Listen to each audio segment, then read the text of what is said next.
안녕하세요. 절대값집의 명품 PD 한PD입니다.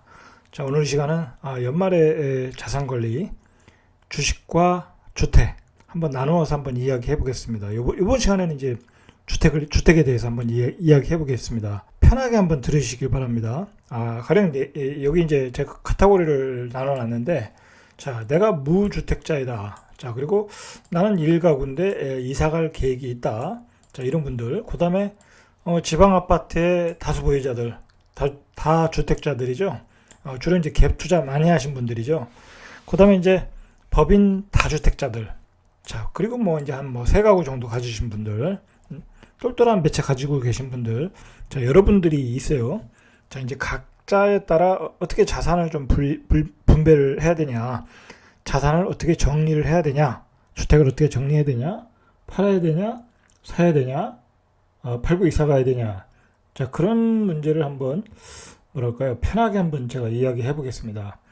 자, 이제 무주택자부터 한번 이야기해 볼게요. 자, 무주택자들은 지금 참 이게 고민이 많아요. 이 무주택자들이 지금 어떻게 해야 되나. 전세 가격은 폭등하고 있어서 뭐 시장에 나가면 전세는 구할 수도 없고, 자, 그렇다고 3기 신도시를 가점이 높으신 분들은 뭐 무조건 기다려야 되는 거고, 자, 그런 분들은 뭐 말이 필요 없는 거예요. 그냥 무조건 기다리시면 되는 거예요. 가점이 제가 보기에는 한 뭐 60점 이상은 무조건 기다리셔야 되고, 50점 정도도 지역에 따라 입지가 떨어지는 곳이 좀 있지 않습니까? 자, 그리고 또 의외의 또 결과도 나올 수 있으니까 한 50점 이상 되는 분들은 무조건 기다려도 된다. 자, 그리고 40점 되시는 분들도 지역에 따라 당해 지역이라고 하면 기다리셔도 돼요. 당해 지역이라면. 가령 이제 뭐 안산 같은데, 뭐 그리고 뭐 부천 같은데, 그다음에 뭐 계양지구 뭐 그런데 당해 지역이라면 40점도 입지가 조금 떨어지는 지역도 가능하다. 자, 이제 그런 분들은 기다리셨다 전세로 살다가 청약하시면 되는 거고, 뭐 이제 전세 사는 비용이 이제 많이 들겠지만, 자, 이제 문제는 뭐냐면 청약 가점이 이제 안 되시는 분들이 지금이라도 그 썩다리 아파트를 추격 매수해야 되냐. 예를 들어서 뭐 이제 서울의 그 좀 입지가 떨어지는 지역에 7억, 8억, 뭐 심지어는 9억, 제일 싼 게 6억이에요. 6억도 이제 거의 뭐 소진 다 됐다고 그러죠. 자, 그런 아파트를 이제 추격 매수하느냐. 자, 이제 아니면 수도권 외곽으로 나가느냐. 자, 이제 그런 갈림길에 서 있어요. 제가 보기에는. 근데 이제 제가 평소에도 얘기했지만, 그 수도권에 서울 도심에 있는 그 썩다리 아파트들을 추격 매수하는 것은 별 실익이 없다. 제가 얘기해드렸어요.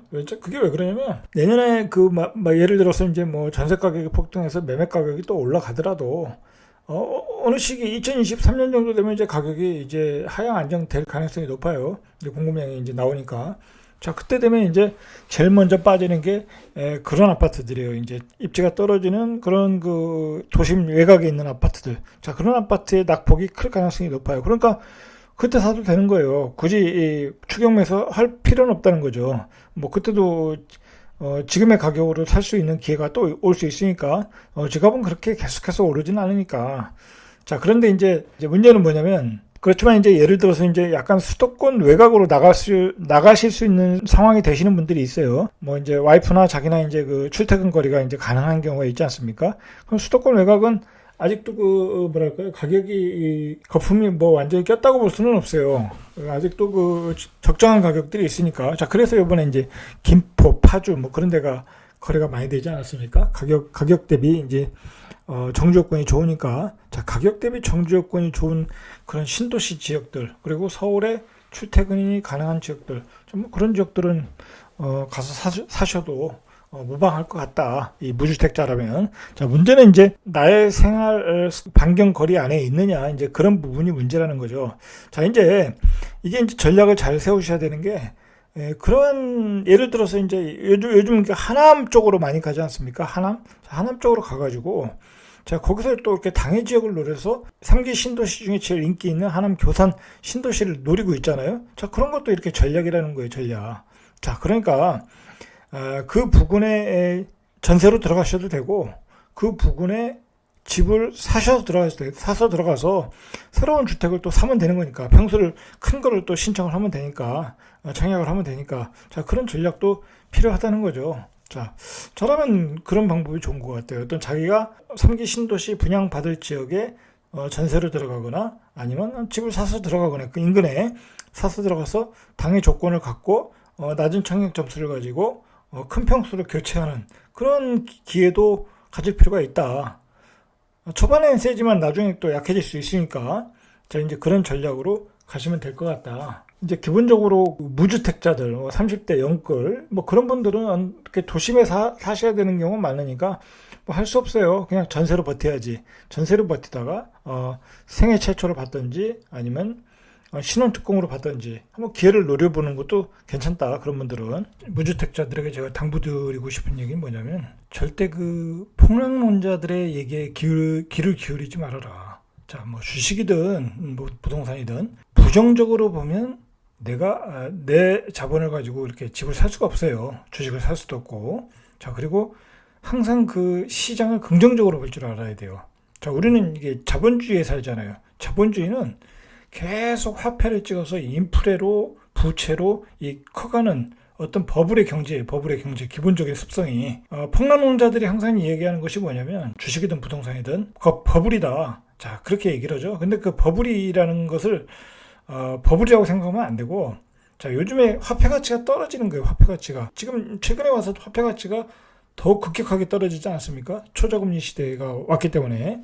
자, 그러니까 지금은 초저금리 시대에 화폐 가치가 더 떨어졌고, 자, 앞으로도 더 떨어질 가능성이 더 높아요. 계속 떨어질 수밖에 없어요, 그거는. 자, 그런 시각을 가지고, 어떤 긍정적인 시각을 가지고 시장을 쳐다봐야 돼요.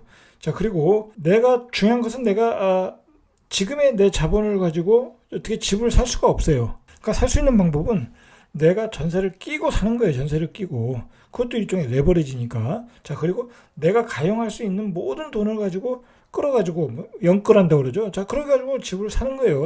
사야 될 때는 사야 되는 거예요. 자, 꼭지에 연끌하면 머리가 아프지만 가격이 적당한 가격이다. 전문가들의 의견을 들어보니까 그 가격대면 살만하다. 자, 그러면 그때는 연끌해서 사야 되는 거예요. 연끌이 문제가 있는 게 아니라 지금까지 연끌해서 샀던 분들은 그나마 성공한 거예요. 그러니까 중요한 것은 자기가 연끌해서 살 수 있을 정도로 어떤 준비가 돼 있어야 되는 거예요. 자기가 그것에 대한 이자를 갚을 능력이 있어야 되는 거고, 자, 그리고 시장에 대해서 판단할 수 있는 능력이 있어야 돼요. 그 시장에 대한 판단은 저희 같은 전문가들한테 이야기를 들으면 되는 거예요. 부동산 공부를 하시면 되는 거죠. 자, 그러한 공격적인 마인드가 필요한 거예요. 무주택자들은. 자, 안 그러면, 저게 거품인데, 자, 저게 옛날에 6억인데, 저게 8억인데, 10억인데, 저 지금 못 사. 저걸 어떻게 사? 자, 그렇게 되면 영원히 집을 못 살 수 있다는 거죠. 예전에 몇 년 전에만 해도 지난 상승 사이클에 강남이 신축이 도곡동 레슬이 13억이었어요. 분양가가. 12억 정도 했나요? 지금 뭐 거진 20매덕 하죠? 자, 더블 이상이 갔어요. 자, 그때도 어마어마하게 비싸다고 그랬어요. 무슨 강남이 13억이냐. 자, 그때도 그랬어요. 자, 근데 지금 20매덕이 된 거는 그만큼 돈의 가치가 떨어졌고, 자, 그리고 그 지역에 사시는 분들이, 강남에 사시는 분들의 그 소득이 더 높아졌다는 얘기예요. 그 사람들은 소득이 높잖아요. 그러니까 살 구매 능력이 되니까 사는 거예요. 자, 뭐 이게 좀 더 얘기가 깊이 들어가면 우리가 왜 좋은 입지의 아파트를 사야 되나. 자, 거기까지 얘기가 들어가야 되는 거죠. 자, 그러니까 이제 중요한 거는 내가 처음부터 좋은 입지, 강남으로 들어갈 수는 없잖아요. 점점 이렇게 단계 밟으면서 가는 거예요. 예를 들어서 뭐 강북의 역세권에 살다가 그다음에 목동에 갔다가 그다음에 잠실에 갔다가 그다음에 강남의 삼성동으로 들어가고 그런 전략을 차곡차곡 계단식으로 올라간다. 그런 전략을 세우고 자, 그러기 위해서는 초반에 그런 과감한 게 필요하다. 자, 제가 정리하자면 긍정적으로 시장을 봐라. 항상 긍정적으로 보고 공부를 해라. 자, 공부를 해서 내가 영끌해서 땡겨서 집을 마련해야 될 땐 마련해야 된다. 마련하는 방법은 내가 돈이 없으면 갭 투자해서라도 살아. 그리고 내가 입주할 때 세입자 내보내고 다시 또 들어가면 된다. 그러한 마인드가 필요하다. 집을 무주택자들이 마련하기 위해서는 시장을 부정적으로 보는 사람들, 폭락론자와는 거리를 두어라. 자, 오늘 여기까지 이상 절대값TV의 명품 PD 한 PD였습니다.